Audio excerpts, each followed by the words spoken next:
오늘 전에 읽으신 본문의 말씀을 가지고 전혀 다르게 반응하며 살아가는 삶의 여정, 전혀 다르게 반응하며 살아가는 삶의 여정, 이러한 제목을 가지고 함께 은혜를 나누어 보고자 합니다. 다른 복음서들을 보면 그 초점이 예수님이 행하신 권능에 맞추어져 있습니다. 예수님이 어떤 권능을 일으키셨는가, 어떤 기적을 일으키셨는가, 어떤 능력을 가지셨는가 라고 하는 예수님의 권능에 그 초점이 맞추어져 있습니다. 그러나 우리가 살펴보고 있는 요한복음은 기적을 베푸신 예수님을 향한 적대자들의 위협과 그들과 주고받는 논쟁에 그 초점이 맞추어져 있습니다. 예수님의 적대자들과 예수님 간에 나누어지는 그 대화라는 그 논쟁에 초점이 맞추어져 있다. 예수님을 향해 따져 묻고 그들을 향해 답변하는 식의 그 논쟁에 어떠한 대화가 이루어지고 있고 그들의 그 물음에 예수님께서 뭐라고 답하고 계시는지 그 대화의 초점이 맞추어져 있다라는 것입니다. 오늘 본문 5장에서 보면 예수님은 38년 된 병자를 고치신 후에 적대자들에게 비난을 받으십니다. 그런데 예수님은 자신을 향한 그 비난과 자신에 대한 그들의 그 무지와 말도 안 되는 적개심에서 비롯된 온갖 고초를 겪으시면서도 늘 온유함을 유지하십니다. 늘 온유함을 유지하신다. 그들을 비난하시거나 그들을 심판하시거나 그들을 처단하지 않으십니다. 그런 관점에서 예수님을 비난하던 그들은 예수님을 비난하기에 앞서 과연 그 병을 고치신 분은 어떠한 존재이신가, 그 일이 어떻게 가능한가 라는 부분을 스스로에게 질문해 보아야 합니다. 어떻게 이런 일이 가능하지? 어떻게 그 병을 고치셨지? 라고 하는 부분을 스스로에게 질문해 보아야 한다라는 것입니다. 그러나 그들은 그렇게 하지 않았습니다. 오히려 그들은 어떻게 해서든 예수님을 처치해 버리려고만 했습니다. 더 나아가 그들은 예수님을 향한 비난의 강도를 갈수록 높여갈 뿐이었습니다. 그런데 예수님은 그러한 그들의 태도에 대해서 어떠한 반응을 보이시거나 그들을 향해 화를 내지 않으십니다. 그들의 그 비난과 그 핍박과 그 멸시를 향해 어떠한 반응을 보이시는 것도 아니고 그들을 향해 화를 내시는 것도 아니고 오히려 이렇게 말씀하십니다. 요한복음 5장 37절에서 38절까지의 말씀입니다. 또한 나를 보내신 아버지께서 친히 나를 위하여 증언하셨느니라. 너희는 아무 때에도 그 음성을 듣지 못하였고 그 형상을 보지 못하였으며 그 말씀이 너희 속에 거하지 아니하니 이는 그가 보내신 이를 믿지 아니함이라. 이는 예수님께서 그들이 알아먹지 못할 것을 이미 알고 계셨다라는 것입니다. 그 모든 일을 믿지 않을 것 또한 이미 알고 계셨다라는 것입니다. 그들이 알아먹지 못할 것이다. 그들이 믿지 않을 것이다. 그들이 따라오지 않을 것이다 라는 것을 이미 알고 계셨다라는 것입니다. 우리 예수님께서 말입니다. 그래서 요한복음 5장 34절 말씀은 이렇게 기록하고 있습니다. 그러나 나는 사람에게서 증언을 취하지 아니하노라. 다만 이 말을 하는 것은 너희로 구원을 받게 하려 함이니라. 사람에게서 증언을 취하지 아니하신다. 무슨 말이냐면 예수님은 지금 너희가 공감을 해주는 것이, 너희가 호응을 해주는 것이 내가 하고자 하는 그 일에 뭔가 힘을 더하거나 어떠한 결과를 만들어내는 것이 아니다라고 말씀하십니다. 내 일은 내가 알아서 한다.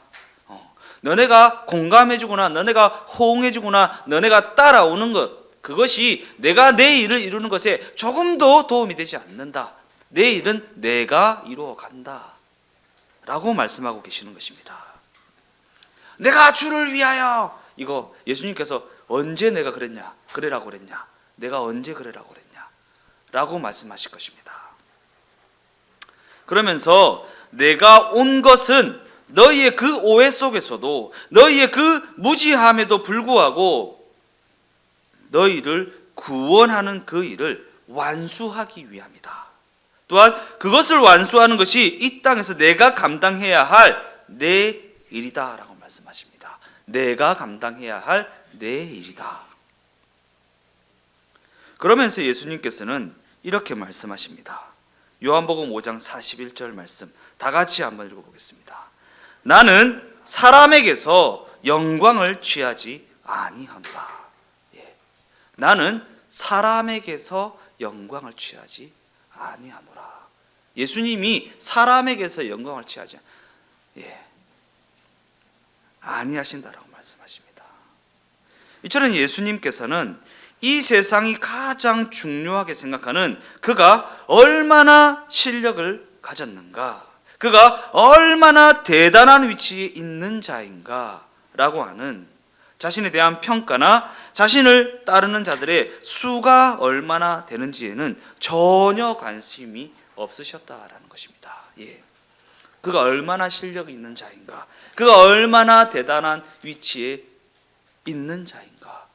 우리가 실력을 가지게 되면 이 모든 실력이 주님의 은혜입니다 라고 영광을 돌리려고 그러죠. 그리고 내가 대단한 위치에라도 서게 되면 내가 이게 선 것은 다 주님의 은혜입니다. 그렇게 되면 하나님께서 영광 받으실 줄로 생각하죠. 그런데 분명히 이야기죠. 나는 사람에게서 영광을 취하지 아니하노라. 더 나아가 예수님께서는 결국 십자가를 지는 그 자리에 이르게 되실 것입니다. 당신께서 영광을 받으시는, 이 땅에서 영광을 받으시는 대단한 위치에 이르게 되시는 것이 아니라 십자가를 지는 자리에 이르게 되실 것입니다.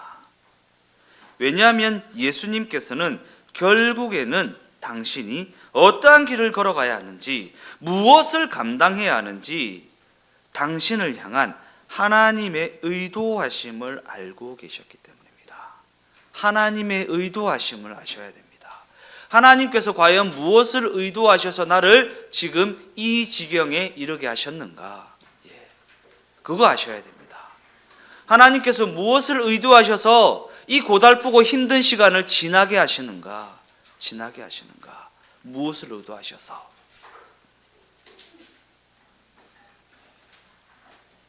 우리는 하나님의 의도하심에 따르면 예수님의 십자가 대속이 있은 후에야 예수님이 누구신지, 또한 나는 어떠한 존재인지 깨달을 수 있습니다. 하나님이 예수님의 십자가를 통해 그것을 의도하셨기 때문입니다. 그 십자가를 통해 예수님이 누구신지, 또한 나는 어떠한 존재인지를 깨닫게 하시기를 원하셨다, 의도하셨다라는 것입니다. 그리고 이 때문에 예수님은 당신을 몰라보는, 당신을 무시하는, 당신을 따르지 않는 우리를 위해, 우리를 구원하는 십자가 대속의 죽음을 묵묵히 감당하셨던 것입니다. 인정하지 않을 줄 알고 계셨습니다. 따르지 않을 것을 알고 계셨습니다. 당신을 무시할 것을 알고 계셨습니다. 그러나 그 십자가를 지셔야지만 우리가 당신을 아는 자리에, 당신을 인정하는 자리에, 당신을 따라가는 자리에 이룰 수 있다라는 것 또한 알고 계셨다라는 것입니다.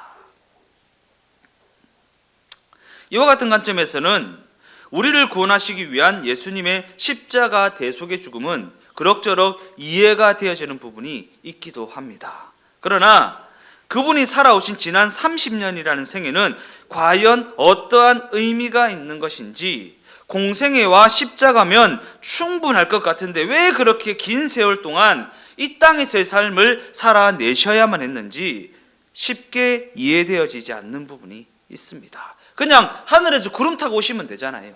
하늘에서 구름 타고 오셔서 십자가 지셔도 되는 거잖아요.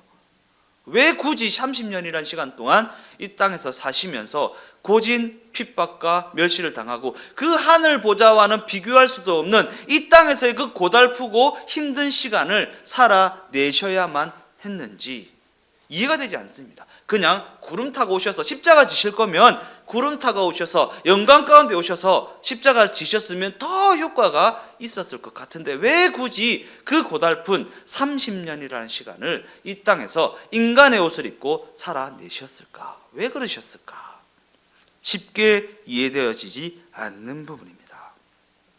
과연 예수님은 어떠한 이유에서 성육신하신 삶을 살아내셨을까? 이러한 우리의 질문에 우리가 살펴보고 있는 요한복음은 중요한 깨달음을 제공하고 있습니다. 중요한 깨달음이요. 당시 유대인들은 그들 스스로가 하나님을 잘 알고 있다고 생각했고 하나님을 제대로 잘 믿고 있다고 생각했고 그들이 잘 살고 있다고 그렇게 여겼습니다. 그러나 그들은 정작 하나님의 아들이 오셨음에도 불구하고 그분을 몰라보았고 그분을 믿지 않았을 뿐만 아니라 그분을 따르지도 않았습니다. 그들은요 늘 예배당에 앉아서 예배 드렸어요. 헌금도 드렸고요. 11조는요 조미료의 11조도 떼던 사람들입니다. 조미료를 사면 그 10분의 1을 교회에 바치는 그런 철두철미한 삶을 살아가던 자들이었습니다. 그러나 그럼에도 불구하고 그들은 정작 하나님의 아들이 오셨음에도 불구하고 그분을 몰라보고 그분을 믿지 않았을 뿐만 아니라 그분을 따르지도 않았다. 유대인들이 하나님을 믿는다고 하면서도 예수님을 믿지 못한 그 이유는 무엇일까? 그들은 메시아임을 나타내는 그 표적이 강력한 권력일 것이라고 오해했기 때문입니다.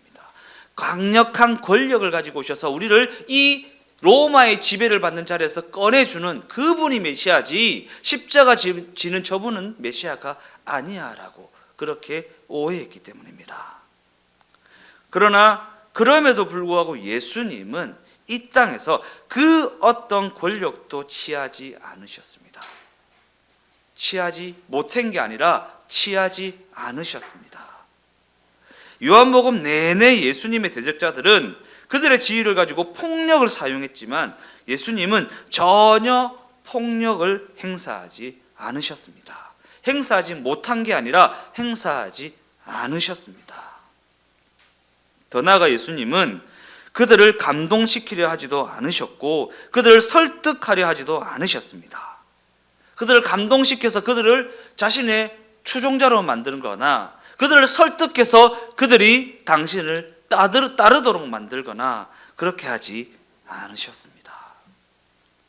왜 그러셨을까?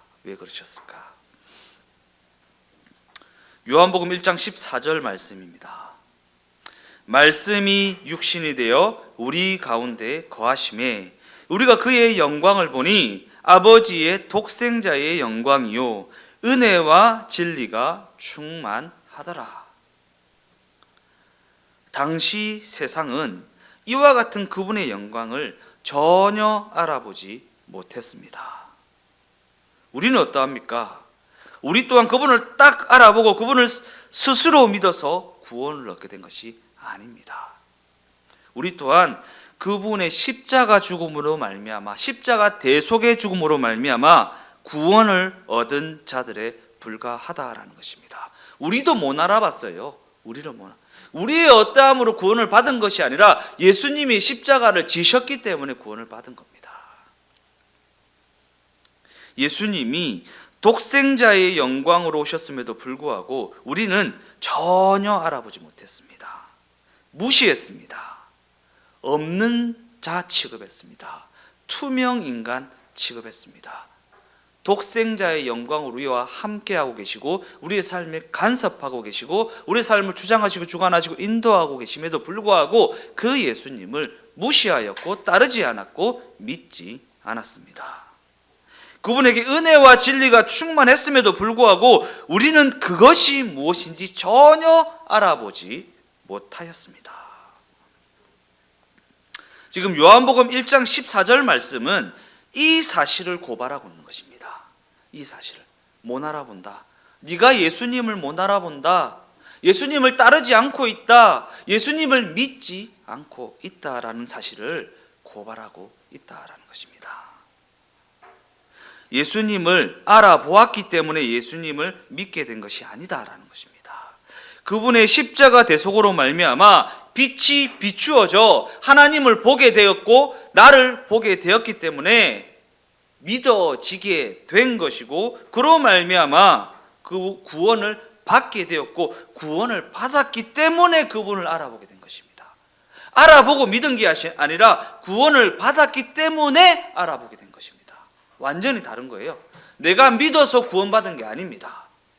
빛이 비추어져 구원을 받았기 때문에 저분이 구원자구나, 저분이 하나님이시구나, 저분이 내 주인이구나, 저분을 따라가야 되겠구나 라고 하게 된 것입니다.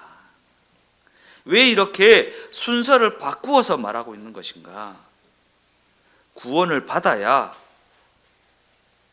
우리에게 일어나는 모든 일들을 이해할 수 있기 때문입니다. 이해가 안 됩니까? 삶의 정황이 이해가 안 되죠. 왜 나한테 이런 일이 일어나는지, 왜 이렇게 고달픈지, 왜 이렇게 힘든 건지, 남들은 저렇게 잘 먹고 잘 사는데 나는 왜 이런지 이해가 안 됩니까? 하나님의 하나님 되심을 인정하고 있지 않기 때문입니다. 하나님의 하나님 되심을 인정하면 그 모든 것이 이해됩니다. 그리고 내가 무엇을 지켜야 하는지, 무엇을 따라가야 되는지, 과연 나는 어떠한 원리를 가지고 살아가야 하는 존재인지를 깨닫게 됩니다. 그런데 하나님의 하나님 되심을 인정하지 않으면요, 아무리 아등바등 노력해봤자 소용없어요. 소용없습니다. 그렇게 살아갈 수 없는 존재로 하나님이 부르셨기 때문입니다.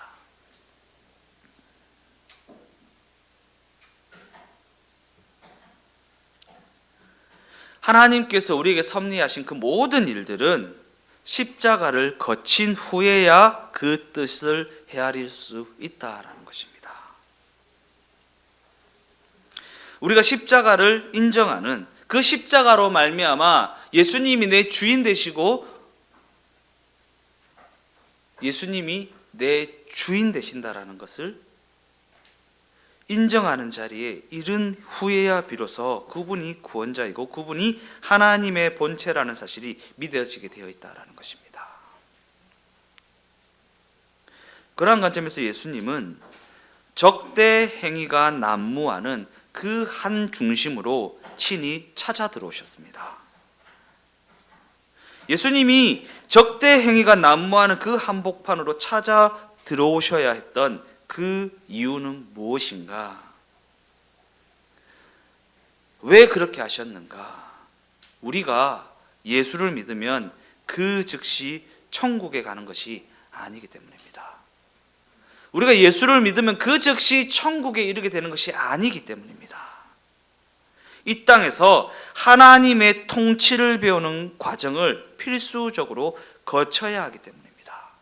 이 땅에서 하나님의 통치를 배우는 과정이요, 하나님의 인도하심을 따라가는 과정이요, 하나님의 다스림을 받는 과정을 필수적으로 거쳐야 하기 때문에 하나님께서 이 땅에서의 그 고달픈 시간을 우리에게 허락하신 것입니다. 그리고 당신이 친히 그 시간을 살아내신 것입니다. 이 땅에서 어떻게 살아야 하는 것인지, 어떠한 원리를 가지고 살아야 하는 것인지,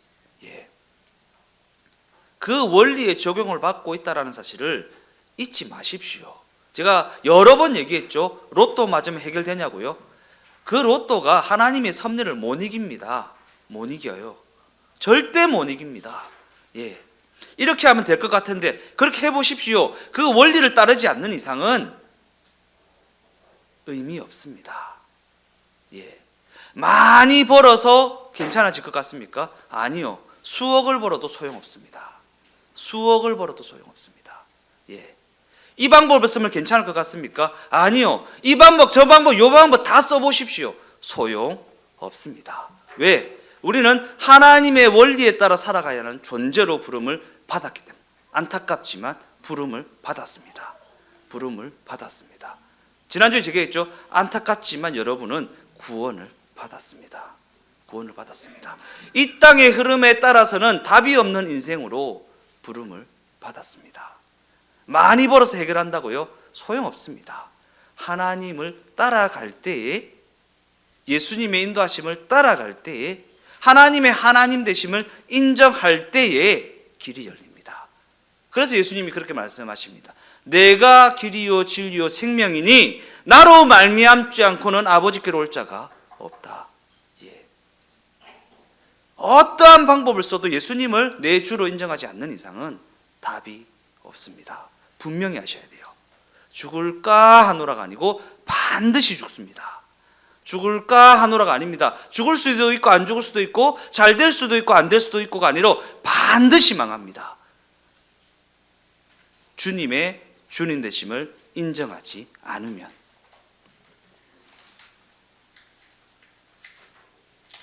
그런데 우리는 구원받는 그 즉시 천국에 가게 되기를 기대합니다. 우리가 이 땅에서의 삶을 살아갈 때 하나님이 천군 천사로 그 삶을 보호하시고 우리에게 호의적인 자들에게 축복하시고 우리에게 호의적이지 않는 자들에게 처형을 하시기를 기대하십니다. 내가 하나님의 자녀인데 왜 내 앞길이 이렇게 막히는 거지? 왜 나한테 이렇게 적대적으로 하는 거지? 나를 공격하는 거지? 나한테 이렇게 피해를 주는 거지? 이렇게 생각합니다.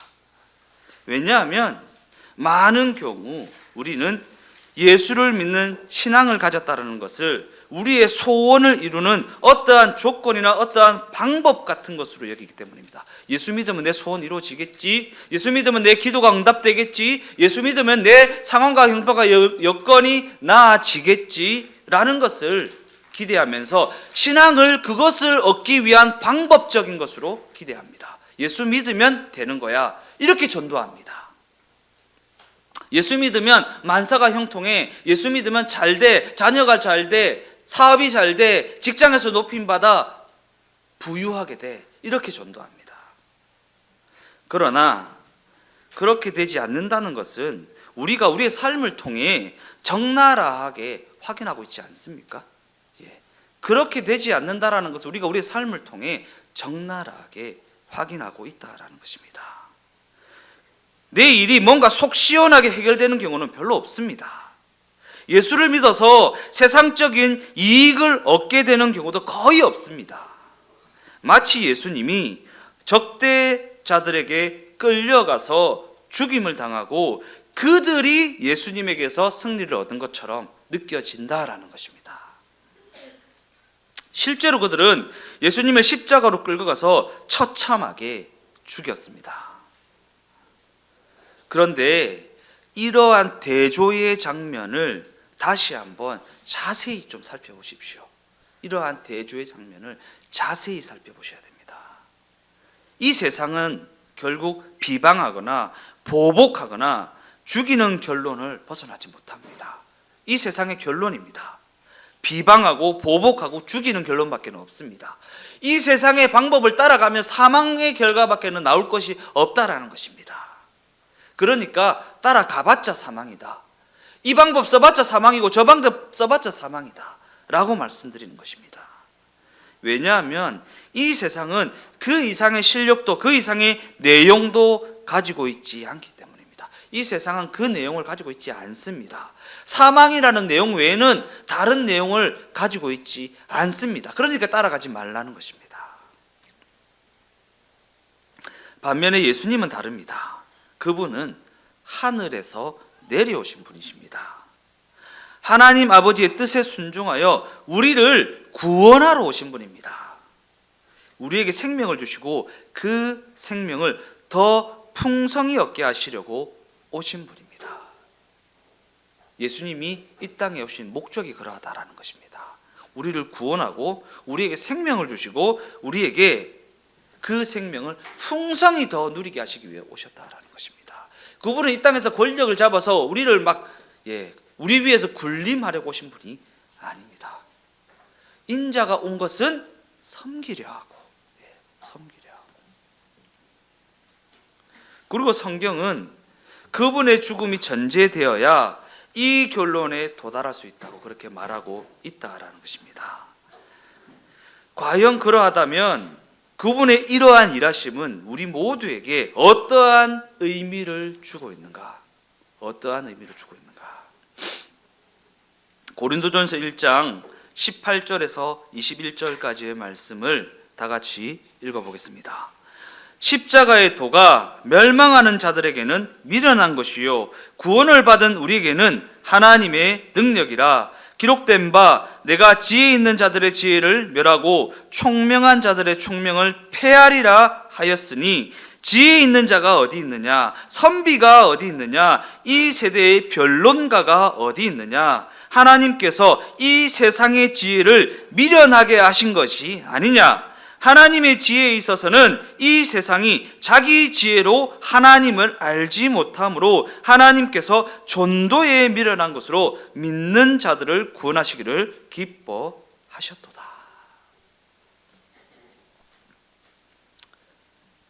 하나님께서는 이 세상이 자기 지혜로는 하나님을 알 수도 없고 하나님을 이해할 수도 없고 하나님을 믿을 수도 없기 때문에 전도라는 미련한 방법을 쓰시기로 하셨다라는 것입니다. 전도라는 미련한 방법을 쓰기로 하셨다. 이 세상 지혜는 논리성이나 치성과 같은 방법론입니다. 논리적으로 이렇게 딱 되어지는, 수학과 같이 딱 떨어지는, 아니면 치성이요, 비나이다 소원 좀 이루어 주시옵소서. 그러한 관점에서 전도에 미련한 방법이라는 것은 이 세상 지혜와는 대비가 되는 것입니다. 비나이다가 성경이 뭐라고 얘기한다고요? 이 세상 지혜요. 이 세상 지혜. 이 세상의 것을 얻기 위하여서 비나이다. 신이란 존재에게 손 좀 비벼봐. 이 소원 이룰 수도 있잖아. 논리적으로, 과학적으로 딱 이렇게 돼야지. 이렇게. 이게 이 세상 지혜입니다. 그러나 전도에 미련한 방법이라는 것은 이 세상의 지혜와는 대비가 되는 것입니다. 성경은 왜 전도라는 그 미련한 방법을 세상 지혜와 대비하여 말하고 있는 것인가? 구원이라는 것은 설득의 기술로 대변되고 있는 세상적인 논리나 세상적인 합리성으로 되어지는 것이 아니라 오직 믿는 자들을 통해서만 전해질 수 있는 그 미련한 증언을 통해 이루어지기 때문입니다. 믿는 자들을 통해서만 전해질 수 있는 그 미련한 증언이요. 세상이 듣기에 우리의 증언은요, 어리석은 것입니다. 어우, 저 빙신 저렇게 산다, 이렇게 할 수 있는 우리의 삶입니다. 그래서 우리 그리스도인들이 미련하게 살아야 하는 이유가 그 미련한 삶을 통해 전도되어지기 때문입니다. 우리가 세상 지혜가 뛰어나서 계산 딱딱딱 해가지고 이렇게 실력 있게 살아가야 되는 것이 아니라 세상이 볼 때 어우, 저 빙신 할 수 있는, 어우, 저 미련하다, 어우, 저렇게 미련하게 산다 라고 할 수 있는 삶을 살아가야 한다라는 것입니다. 이 주일날 장사하시는 분들, 예배당에 앉아서 뭐 하시는 겁니까? 예배당에 앉아서 뭐 하시는 겁니까? 세상이 어우, 저 미련해, 주말에 장사가 얼마나 잘 되는데 주말에 쉬고 저렇게 교회 간다. 11조요? 어우, 그 돈이 어떤 돈인데 교회 갖다 바치냐. 세상 사람들이 보면 어우, 저 빙신, 이렇게 할 수 있는 우리의 삶입니다. 그러나 구원은 논리성이나 합리성이나 실력으로 되어지는 것이 아니라 오직 믿는 자들을 통해서만 전해줄 수 있는 그 미련한 증언을 통해서, 그 미련한 삶의 여정을 통해서 이루어지게 된다라는 것입니다. 결론적으로 말씀을 마무리하겠습니다. 우리 모두는 이 세상 사람들과 똑같은 조건에서 살아가고 있습니다. 누가 하나 더 낫지 않습니다. 그리고 여기서 이 세상 사람들과 똑같은 조건이라는 것은 원하는 것은 많이 있지만 그들과 동일하게 원하는 그것을 받지 못한 상태에 있다라는 것입니다. 원하는 건 많죠. 소원은 많습니다. 갖고 싶은 건 많고요. 이루고 싶은 건 많습니다. 그러나 이 세상 사람들과 동일하게 그것을 받지 못한 상태에 있다라는 것입니다. 즉 이 세상 사람들이 그렇게 분노밖에 터뜨릴 것이 없는 너무나도 암울하고 너무나도 고달픈 형편, 그들이 처한 형편과 동일한 그 형편에서 그들과는 다른 반응으로 살아가는 것, 그것이 바로 성경이 미련하다 말하고 있는 전도라는 것입니다. 전혀 다른 원리를 가지고 살아가는 것, 전혀 다른 반응을 가지고 살아가는 것. 문제 앞에 서 있습니까? 어떻게 반응하고 있습니까? 어떠한 원리를 가지고 살아가고 있습니까? 세상 사람들과 뭐가 다릅니까?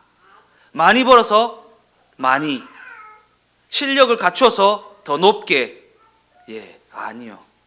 하나님을 따라 예수님과 동행하며 예수님의 걸음에 발걸음을 맞추며 세상 사람들이 볼 때 미련하고 미련하다 말할 수 있는 그 걸음을 걸어가는 것.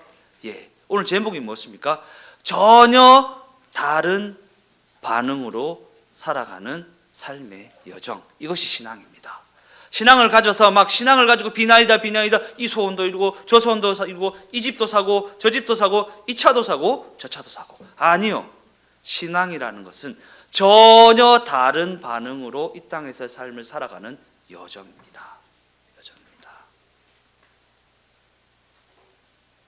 그리고 그것이 바로 성경이 전도에 미련한 것이라고 표현하고 있는 하나님의 다스림이시고 하나님의 통치하심이고 하나님의 방법이라는 것입니다.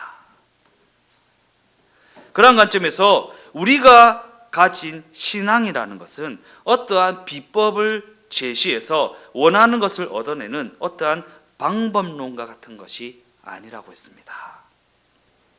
왜냐하면 우리가 가진 신앙이라는 것은 답이 없는 그 인생을 예수가 믿어졌다라는 그 이유로 말미암아 전혀 다른 반응으로 살아가는 삶의 여정이기 때문입니다.